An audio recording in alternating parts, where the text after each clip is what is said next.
listening to The Breakfast Show on Faith FM. This is the third hour of our program, and we are going to continue studying the book of Philippians. But first, we have a new quiz question. Quiz, yes. I'm so excited. Shell, do we have a quiz question? We do indeed, and this one I think is a fun one I was looking forward to doing. Okay, in Mark 7, verse 33, Jesus heals a deaf man. In which order did these three things happen? Put fingers in man's ears, spat, touched man's tongue. So I need you to put them in the correct order for me. Okay. So those are three things that he did. Can you say them again? To the deaf man. So in Mark 7, verse 33, Jesus heals a deaf man. In which order do these three things happen? Puts fingers in man's ears, spat, touched man's tongue. So you can just do ears, spit, tongue, or in whatever order you think that they go. Okay? And the phone number here is 0491 064 669. Both incorrect in the studio. Let's see if you can get it right, listener, because we would love to have some correct answers come through. Did Lindsay and I give the exact so, same answer? You started the same. I don't know that. Yeah. The other You, two, yeah. okay. You started incorrect, so I didn't. Yes. Yay! I got it right. Okay, you got Second it time, she got it. Yep. Second time lucky. That's right. Good job. 0491-064-669. In Mark 7, verse 33, Jesus heals a deaf man. In which order do these three things happen? Put fingers in man's ears, spat, and touched man's tongue. Okay, if you do know the answer to that one, 0491 064 669. Also, don't forget to send in your birthday if it's in January, so you can get into the birthday draw. I'm just thinking about the correct order here, and I'm just thinking how gross that would have been for the poor guy. Just, anyway, you'll figure it out eventually. We'll talk about it later. Yeah, but certainly for our standards here. Oh, my. Anyway. But I think there's a spiritual application for that as well. Okay. But we can talk about that let's talk about it after. when we reveal the answer to Yeah. that one. Don't Because give it away we yet. are going to get into our Bible study today, Lindsay. Are we in Philippians? Is that what you told me? Yes, we are in Philippians in chapter 2 specifically. Wonderful. Last week, we finished off talking about vainglory.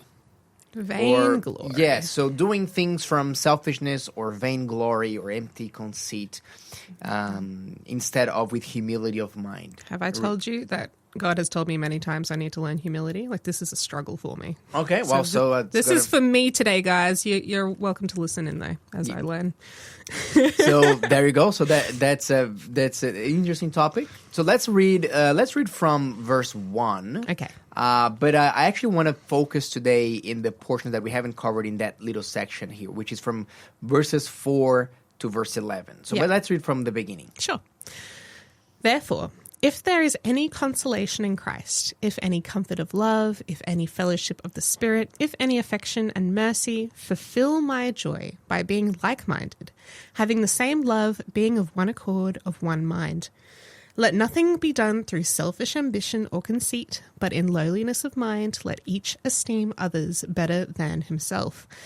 Let each of you look out not only for his own interests, but also for the interests of others. Let this mind be in you, which was also in Christ Jesus. Let's just pause here, because that's where we're going to focus on today. Sure. But just starting here, just a bit of the context here. Paul was concerned with his church in Philippians. Now, the church in Philippians, you can say, was probably the church that Paul was most proud of. Yeah, it was his favorite church, from what I could tell. Kind of a favorite church. They helped him financially. And according to Paul, they got it. They got the gospel. Yeah. And whenever Paul was like suffering, when he was struggling, they would send people to his rescue to send resources to him. And so he really had a very lots of good things close to say about relationship with them. Yeah. And nobody else would do. So imagine, Paul planted a lot of churches. The church in the city of Corinth. There's a church in Colossae, the churches in Ephesus, churches in all over the place. But when Paul was imprisoned in Rome, the churches that actually made the effort to go and help him out was the church in Philippians.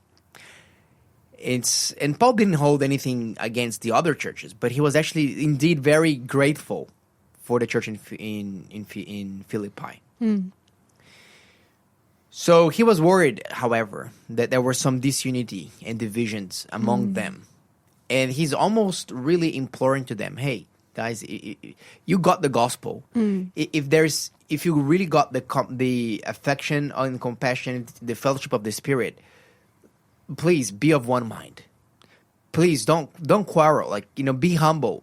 Esteem one another as more worthy of honor than yourselves. And then he goes on to say, hey, because this is actually what Jesus did. What I'm asking you to do, I'm not asking you to do anything that Jesus hasn't done before. I'm not asking for you to do anything that Jesus was not our prime and better example of this before. And he's going to go and share this, which some people think it's some people believe that this can be a song. And because of the way that it's structured, it is very poetic. And then Paul says, remember this. Remember, this is what the example that Christ left to us is. So let's read from verse 5 to verse 11. Verse 5 says, "Let this mind be in you, which was also in Christ Jesus, who, being in the form of God, did not consider it robbery to be equal with God, but made himself of no reputation, taking the form of a bondservant and coming in the likeness of men. And being found in appearance as a man, he humbled himself and became obedient to the point of death, even the death of the cross. Therefore, God also has highly exalted him and given him the name which is above every name, that at the name of Jesus every knee should bow, of those in heaven and of those on earth and of those under the earth, that every tongue should confess that Jesus Christ is Lord, to the glory of God the Father." All right, so let's pause here and talk a little bit about that passage here. What comes to your mind? What do you find interesting about this description that Paul is making of Jesus? What comes to mind? Well, can I just back up to verse, 4? Yeah. So where it says, "Let each of you look out not only for his own interests, but also for the interests of others." Now, a few years ago, I felt like God was trying to call me to not only be humble, but also to be kind. And that doesn't come naturally for me. It takes a lot of work and a lot of prayer. But as I was studying what it means to be kind, I studied and I understood it to mean looking out for the interests, the needs of others and not just for yourself. And so that's exactly what this verse is telling us, is to be kind. And then it comes down and it's describing Jesus in this way. He is kind. He's looking out for our needs. He's not looking out for his own needs. He's humbling himself. He's putting himself lower so that he can make us higher. He can help us to become what he wants us to become, right? That's right. So he's being kind to us. I love that. Yes, absolutely. Look, I think this passage here, the way that I see it, is a list Paul is giving. Hey, let me just tell you in which ways Jesus humbled himself, and for our sake, for your sake, for my sake. Number one, even though he existed in the form of God, he did not cling on to that. In Brazil, we have this expression. We call it to give people your wallet. Okay. And to give people your wallet means, have you had this expression here? Say, hey, do you know to whom you're talking? Okay. So basically is like when you have authority on something and then you want to get your way done, you say, hey, do you know who I am? Do you know who you're talking to? Do you know who you're talking to? Yes, exactly. Yeah.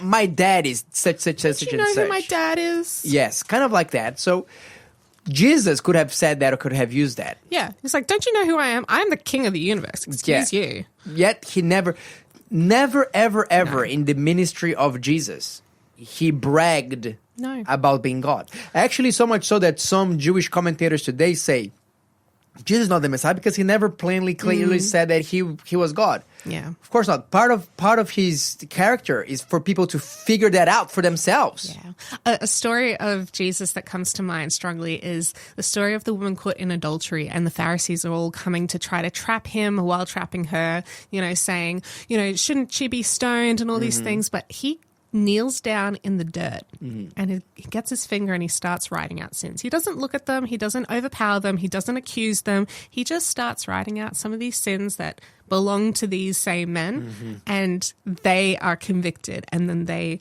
crawl away. That's right. From the oldest to the youngest. And so he's not wagging his finger at them.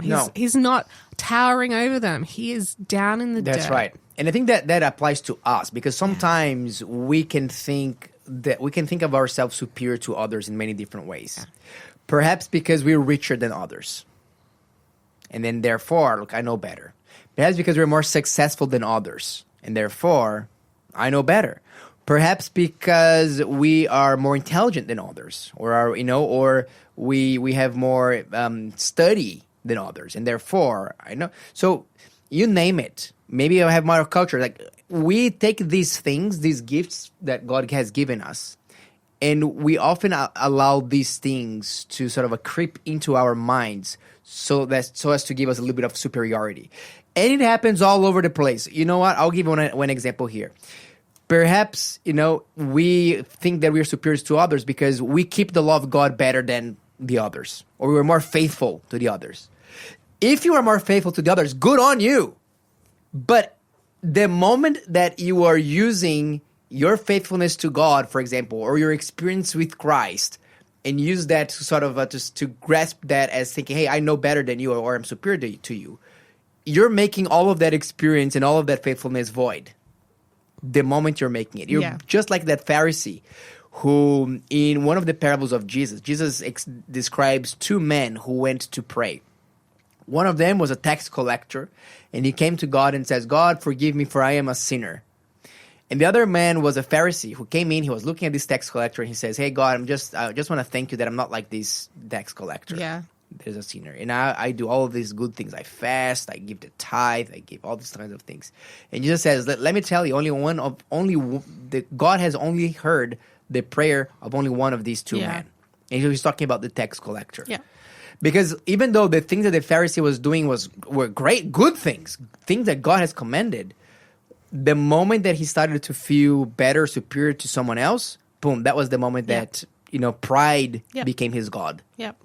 Yeah, he was doing all those things as an outward show for other people to look up to him and to give him authority. But that's not what God has called us to do. He wants us to worship him in spirit and in truth, like with our whole hearts, to come to him. And that's exactly what the tax collector is doing there. He's recognizing he's a sinful man. He knows he's sinful. He doesn't need the Pharisee going around talking loudly behind his back saying, yeah, this guy is no good. He knows he's got a lot of problems, and he's recognizing that. He's saying, God, help me. I am a sinner. I need your help.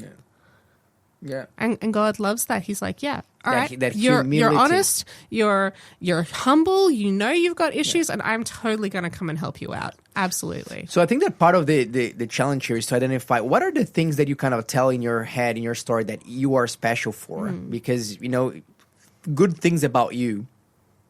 Because these things, this is like a double-edged sword. Because in the one hand, we want to be grateful for the gifts that God has given us. On the other hand, we don't want these gifts to become like they did in the case of Lucifer, to become things that we grasp ourselves into. I'm even thinking of the story of Joseph that we were talking about earlier today, right? Yeah. Joseph was the favorite kid. He was... he had a lot of things special about him that were given to him. He had a lot of favor and love from his dad and from his mum, and this idea that he was going to be in charge of the family, and he was a good kid in general, but he saw himself as quite special, and he saw others as lesser than him, his own brothers, and he was snitching on them, and that didn't turn out very well for him. In the beginning, they throw him in a well, and they sell him. What a great example. They want to kill him, but they're like, no, let's sell him instead. And so even if there is something special about you, you need to hold yourself with humility. That's right. And gentleness, and not going around like beating other people over the head with your specialness. Absolutely. Look, I love how you connected this study with the story of Joseph that we were talking about in our first hour of this program. Because if Joseph would have followed what Paul is saying here, if he would have followed the example of Jesus, he would have done so many things differently. He, for example, when he received this multicolored tunic from the Father, he could say, Father, I am so honored and humbled to receive this, but I'm not worthy to be the master of all my brothers. Can you please offer it to my brother, Reuben. Yeah. Who's the oldest. I'm not worthy of it. Or he mentioned if he went to his brothers and says, brothers, Father gave me this tunic here, but I feel so unworthy to wear it. What do you think I should do with it? Consult with them. Maybe they can say to him, hey, no, look, if Dad is giving to you, let's respect his authority. Yeah. As opposed to, hey, look at what Dad gave me and they didn't give to you. Don't wear it every day. Keep it for a special occasion. Or when he had the dream, says, brothers, I have a dream, but actually this dream is troubling me. Yeah. Because I am the least of all of you. And yet, in my dream, there's these sheets I think. I do not know what to do with it. I'm even ashamed about thinking of it. But I needed to talk to you because I want you to help me to understand and interpret it. Or you don't have to tell anyone about it. You don't have to tell people that actively hate you. Because it's clear to everyone at this point that they hate him. He could be like, let's just not aggravate the situation further. Let's just write this down in the journal and leave it for whenever it happens one day. There you go. That could be another solution. Yeah. So this is the thing here. We all have things, or not we all, but a lot of us have things. I know for certain myself, I struggle personally because I think God has blessed me with knowledge and intelligence and so on. And it's very, very easy for me to think of myself as superior to someone else because, look, I know the Bible better than you. So, what you're saying is absolutely nonsense because you don't know the Bible. It's very, very easy for me. It's a temptation. And I have to say, hey, you know what, God, help me to actually be humble about it and not to let, just because you gave me a gift of knowledge, to think of myself higher than others just because of that. And this is the challenge that Paul is giving here. But it could be beauty, it could be power, it could be success, it could be anything else. You're listening to the Breakfast Show podcast on Faith FM. Positively different.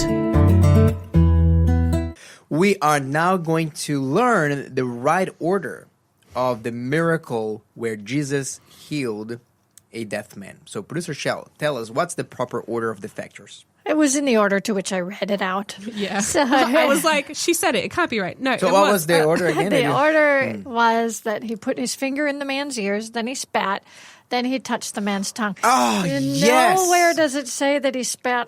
It doesn't say where he spat, so I'm just hoping he just turned and spat on the ground and continued on. I don't know. He's got his fingers all sorts of places here. He's got his finger, first of all, in the guy's ears.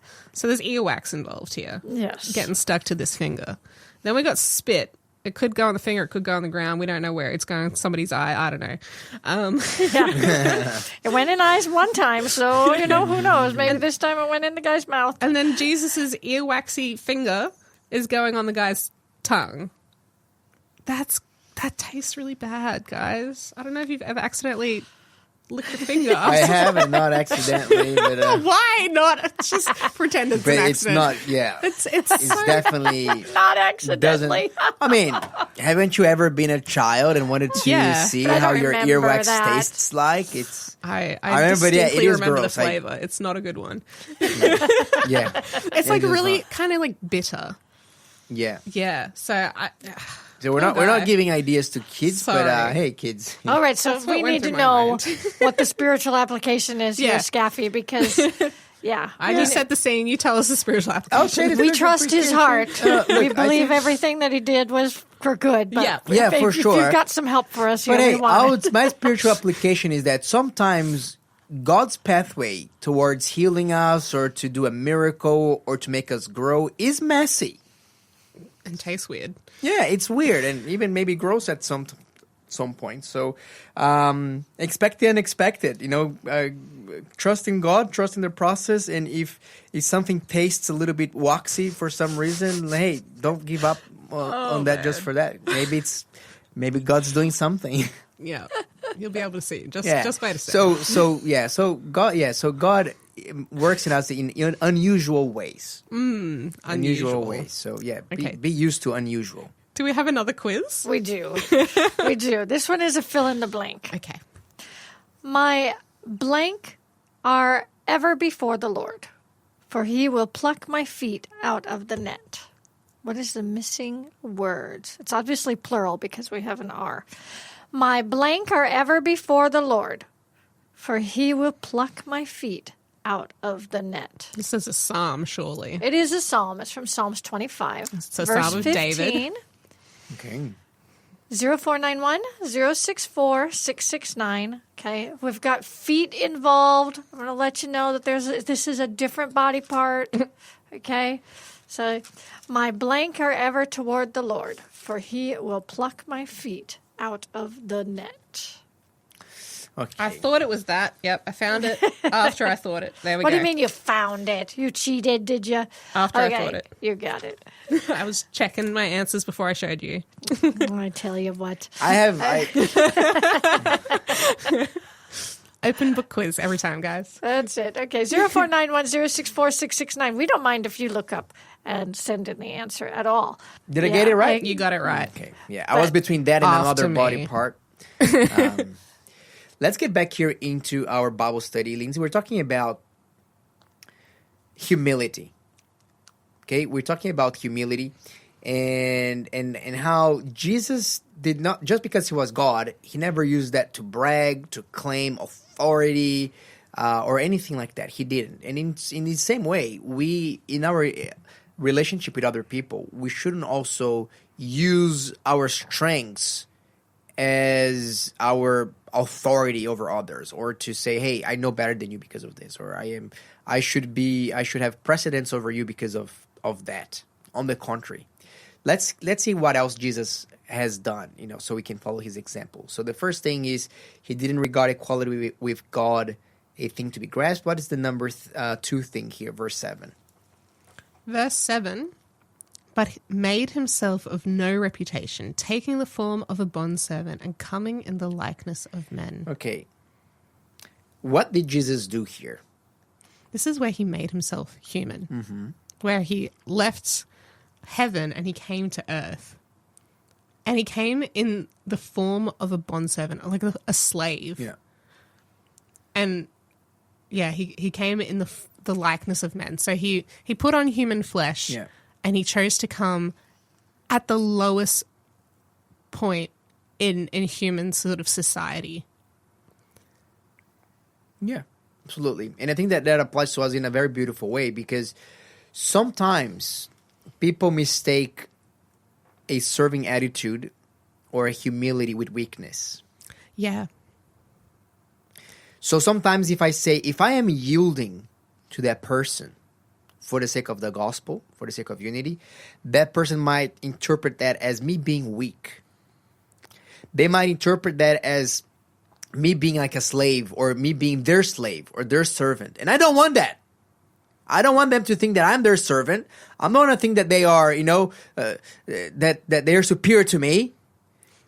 But Paul is saying here, actually, this is the exact attitude that Jesus had. Yeah.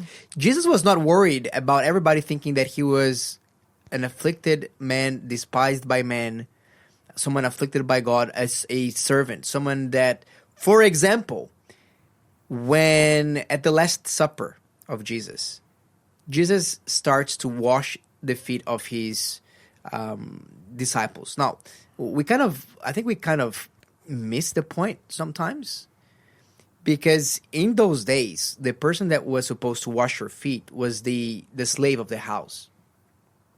And here is Jesus. Was Jesus concerned that his disciples might look at him and say, hey, why are you humbling yourself so much? Like, why are you making yourself like a slave? Do you think that Jesus was concerned with that? No.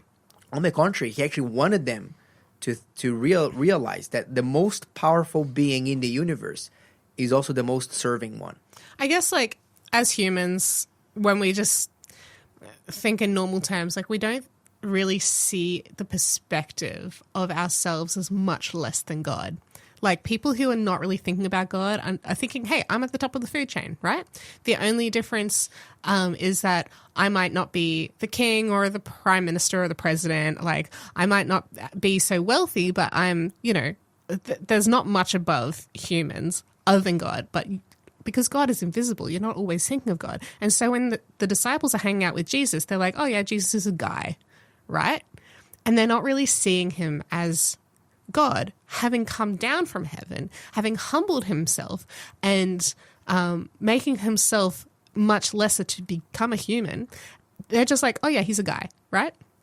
And so Jesus has to go out of his way and wash their feet and like put himself in a very humble position amongst humans and being like, I'm going to serve you. I'm going to be at the low point amongst us so you can see what I have done to just a small degree that I have come to humble myself, and I want you to follow suit.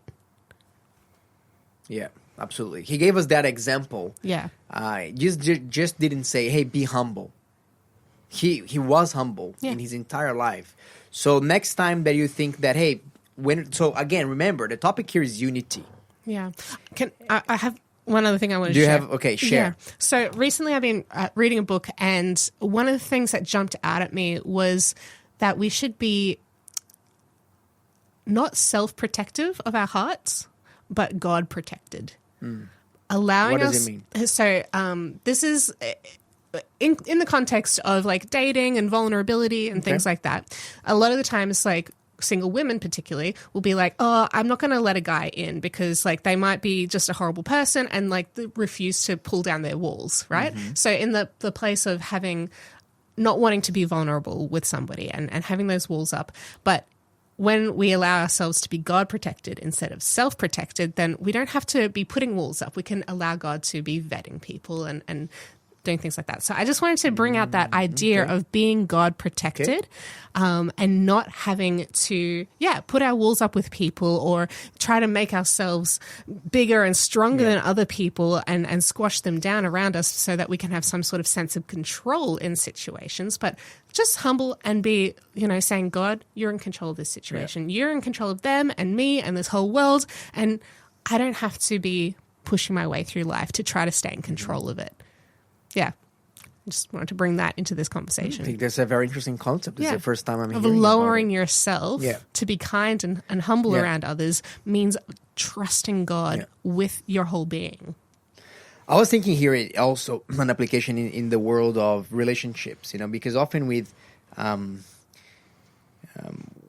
husband and wife, there is this dynamic of, let's say, one person taking the leadership role, the other person taking more of a subordinate role, and the person in the subordinate role developing a resistance or a resentment because, look, aren't we supposed to be partners? Are we supposed to be equal in this relationship? Side by side, and yet I'm feeling like a slave. I'm feeling like I'm serving, and look, where there is a place for boundaries and to communicate, at the same time, being a servant to someone shouldn't really feel to us a bad thing. Because this is exactly what Jesus said. And the word that Paul uses here, it is such a strong word. He says bond slave or doulos means literally a slave. Yeah. Like a slave. A slave is not even, because sometimes people say, I have heard people saying, I am being treated, I feel like I'm being treated by just a common servant. But Jesus was even lower than that, because a common servant is someone that at least getting paid for something. You say, no, he's just serving. Yeah. Without being paid of anything. He's a slave. Because there's nothing that we can do to pay him. Yep. Slavery is all just complete servitude, no benefit. Yeah. So I think that for us to think, hey, I'm being humbled, or I will be perceived as being in a position of humility or in a position of servanthood and so on. Actually, I think that with this passage, we say, you know what? We actually should regard it as an actual really good thing. Maybe we can even flip the script a little bit. And I can say, how can I actually give people the impression that I am their servant? Yeah. I remember reading a little post by a mum one time, and she was like talking about how one day she was so frustrated with her little child, and then she burst out and said, I'm not your servant. And then immediately the Holy Spirit convicted her, and she was like, no, God has put me here to serve this small child and like help them to grow as a person and grow in a knowledge of Christ. And sometimes that looks like serving in ways that you don't want to. Yeah. Well, So I have parenthood as I have well. a tricky question for you then. Okay, like a case study. Imagine that you are in a church, and let's say that you are in a leadership position in that Sure. church. Let's say you're an elder. Let's say you're a pastor of that church, right? And then you have another church member that is very influential in that church. And let's say that you have certain plans for that church, and that person has a different plan for that church. You know, you have an idea that you are in the leadership, you have that idea, and then the other person doesn't have the leadership, and they don't like your idea, and they have something else. What do you do in that situation? You know, in light of this verse, option A. Do you yield to the other person's idea just to maintain unity? It's not necessarily a wrong or sinful idea. You just think that it's not going to work for this reason, that other reason, whatever.